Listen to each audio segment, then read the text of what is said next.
പാചകവാതക പ്രതിസന്ധിയിൽ വലയുകയാണ് തലസ്ഥാനത്തെ ഹോട്ടലുകളും തൊഴിലാളികളും. മിക്ക ഹോട്ടലുകളും ഭക്ഷണം നൽകുന്നത് ഒരു നേരമാക്കി ചുരുക്കിയിട്ടുണ്ട്.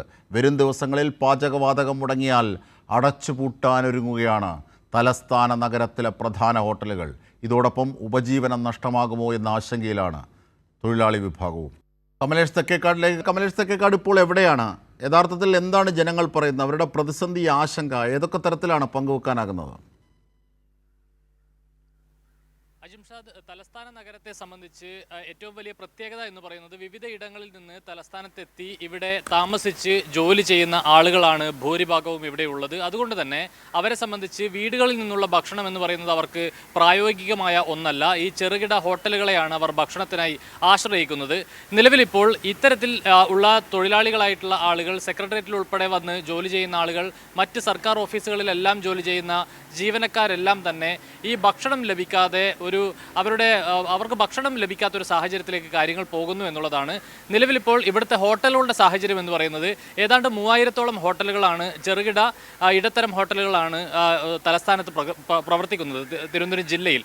അതിൽ ഏതാണ്ട് പകുതിയോളം ഹോട്ടലുകളും അടച്ചുപൂട്ടൽ ഭീഷണി നേരിടുന്നു എന്നുള്ളതാണ്. അതിൽ കൂടുതൽ ആളുകൾ ആ ഒരു ഘട്ടത്തിലേക്ക് അടുത്തുകൊണ്ടിരിക്കുന്നു എന്നുള്ളതാണ് നമുക്ക് മനസ്സിലാക്കാൻ കഴിയുന്നത്. രാവിലെ മുതൽ നമ്മൾ നിരവധിയായ ഹോട്ടലുകളിൽ കയറി ഇറങ്ങി അവരുടെ പ്രതികരണം തേടുന്നുണ്ടായിരുന്നു.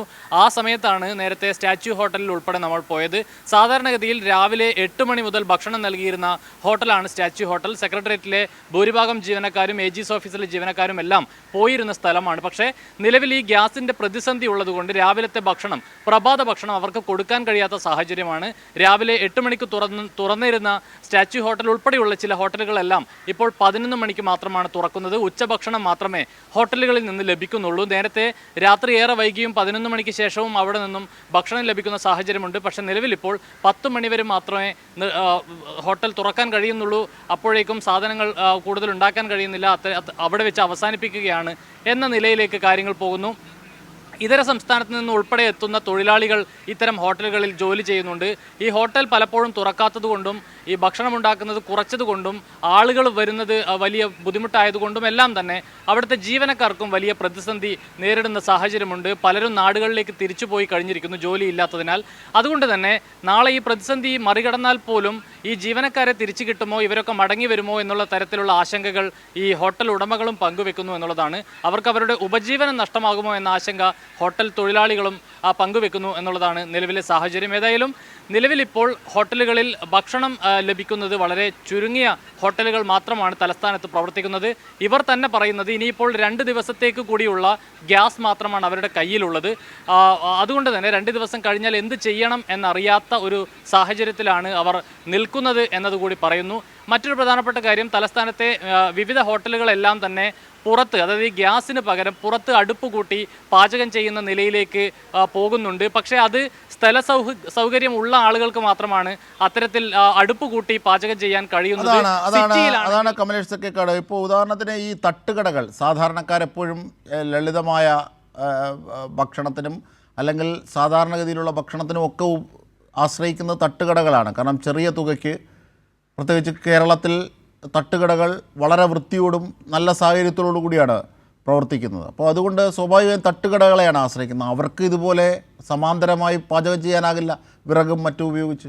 അപ്പോൾ തട്ടുകടകളെല്ലാം അടയ്ക്കണം. അപ്പോൾ സാധാരണക്കാരെയാണത് ബാധിക്കുന്നത്. ഇതാകട്ടെ കേന്ദ്ര സർക്കാരിൻ്റെ മേഖലയുമാണ്. നമുക്ക് ഇടപെടുന്നതിൽ സംസ്ഥാനത്തിന് വലിയ പരിമിതിയുണ്ട്, അല്ലേ? അജിംഷാദ്, തീർച്ചയായും അജിംഷാദ് സൂചിപ്പിച്ചത് ഒരു പ്രധാനപ്പെട്ട കാര്യമാണ്. ഞാൻ നേരത്തെ പറഞ്ഞ ഒരു വലിയ വിഭാഗം തൊഴിലാളികൾ മറ്റ് ജില്ലകളിൽ നിന്നുൾപ്പെടെ ഇവിടെ വന്ന് താമസിക്കുന്ന, ഇവിടെ വിവിധ സ്ഥാപനങ്ങളിൽ ജോലി ചെയ്യുന്ന നിരവധിയായ തൊഴിലാളികൾ തലസ്ഥാന നഗരിയിലുണ്ട്. അവരെല്ലാവരും ചെറിയ ശമ്പളത്തിന് ഉൾപ്പെടെ ജോലി ചെയ്യുന്ന ആളുകളാണ്. അതുകൊണ്ട് തന്നെ എല്ലാ ദിവസവും വലിയ ഹോട്ടലുകളിൽ കയറി ഭക്ഷണം കഴിക്കുക എന്നുള്ളത് അപ്രായോഗികമാണ് ഇത്തരം ആളുകളെ സംബന്ധിച്ച്. അതുകൊണ്ട് തന്നെ അജിംഷാദ് സൂചിപ്പിച്ചതുപോലെ ചെറിയ തട്ടുകടകളെയാണ് അവർ സ്ഥിരമായി ഭക്ഷണം കഴിക്കുന്നതിന് വേണ്ടി ആശ്രയിച്ചിരുന്നത്. പക്ഷേ അത്തരം തട്ടുകടകൾക്ക് പോലും നിലനിൽപ്പ് വലിയ ഭീഷണിയായി നിൽക്കുന്നു. നമുക്കറിയാം, പാളയത്ത് ഉൾപ്പെടെയുള്ള വിവിധ തട്ടുകടകളിൽ നിന്നാണ് നമ്മൾ ഉൾപ്പെടെ ഭക്ഷണം കഴിക്കുന്നത്. പക്ഷേ കഴിഞ്ഞ ദിവസങ്ങളിലെല്ലാം അവിടെ ഉണ്ടായിരുന്ന തട്ടുകടകളുടെ എണ്ണം ക്രമാതീതമായി കുറഞ്ഞിരിക്കുന്നു. പലരും തട്ടുകടകൾ അടച്ചുപൂട്ടിയിരിക്കുന്നു എന്നുള്ളതാണ്. റോഡരികിലൊക്കെ വെച്ചാണ് അവർ ഭക്ഷണം പാചകം ചെയ്യുകയും കൊടുക്കുകയും ഒക്കെ ചെയ്യുന്നത്. വൃത്തിയോടുകൂടി തന്നെയാണ് കൊടുക്കുന്നത്. പക്ഷേ റോഡരികിലൊക്കെ ആയതുകൊണ്ട് തന്നെ അവർക്ക് ഈ ഗ്യാസ് സിലിണ്ടർ വെച്ച് ഉള്ള പാചകം മാത്രമേ സാധ്യമാവുകയുള്ളൂ. റോഡിൽ അടുപ്പ് കൂട്ടി പാചകം ചെയ്യുന്നത് ഈ തട്ടുകടകളെ സംബന്ധിച്ച് അപ്രായോഗികമാണ് എന്നുള്ളതാണ്. അതോടൊപ്പം തന്നെ സമാനമായ ഒരു ഭീഷണി തന്നെയാണ് വൻകിട ഹോട്ടലുകളും ചെറുകിട ഹോട്ടലുകളും ഇടത്തരം ഹോട്ടലുകളും എല്ലാം അഭിമുഖീകരിക്കുന്നത്. അതായത് തിരുവനന്തപുരം നഗരത്തെ സംബന്ധിച്ച് മുട്ടിമുട്ടിയാണ് ഈ അടുത്തടുത്താണ് ഈ ബിൽഡിങ്ങുകളെല്ലാം ഉള്ളത്. അതുകൊണ്ട് തന്നെ പുറത്ത് വെച്ച് പാചകം ചെയ്യാനോ അല്ലെങ്കിൽ ഹോട്ടലിനോട് ചേർന്നുള്ള സ്ഥലത്ത് പാചകം ചെയ്യാനോ ഉള്ള സാഹചര്യമില്ല. ഇവിടെ പാചകം ചെയ്താൽ തന്നെ അതിൻ്റെ പുകയും മറ്റ് തീയും ചൂടും എല്ലാം തന്നെ തൊട്ടടുത്ത കടകളിലേക്കും വ്യാപിക്കുന്ന സാഹചര്യമുണ്ട്. അതുകൊണ്ട് അത്തരം ഈ അടുപ്പ് കൂട്ടി പാചകം ചെയ്യുക എന്നുള്ളത് ഈ നഗരപ്രദേശങ്ങളിൽ വലിയ ബുദ്ധിമുട്ടുണ്ടാക്കുന്ന കാര്യം കൂടിയാണ്. അതുകൊണ്ട് തന്നെ എന്തു ചെയ്യണമെന്നറിയാതെ വലയുന്ന നിലയിലേക്ക് ഹോട്ടൽ ഉടമകളെല്ലാം മാറിപ്പോകുന്ന സാഹചര്യമുണ്ട്. ഇനിയിപ്പോൾ ഇവരെ സംബന്ധിച്ച് ഈ ഗ്യാസ് സിലിണ്ടർ ലഭിക്കാത്തത് കൊണ്ട് തന്നെ ഏതാണ്ട് 1-2 ദിവസത്തിനുള്ളിൽ ഇത് പുനഃസ്ഥാപിക്കാൻ കഴിഞ്ഞില്ല എങ്കിൽ വലിയ പ്രതിസന്ധിയിലേക്ക് പോകും. മിക്ക ഹോട്ടലുകളും അടച്ചിടുന്ന നിലയിലേക്ക് കാര്യങ്ങൾ പോകും എന്നുള്ളതാണ്.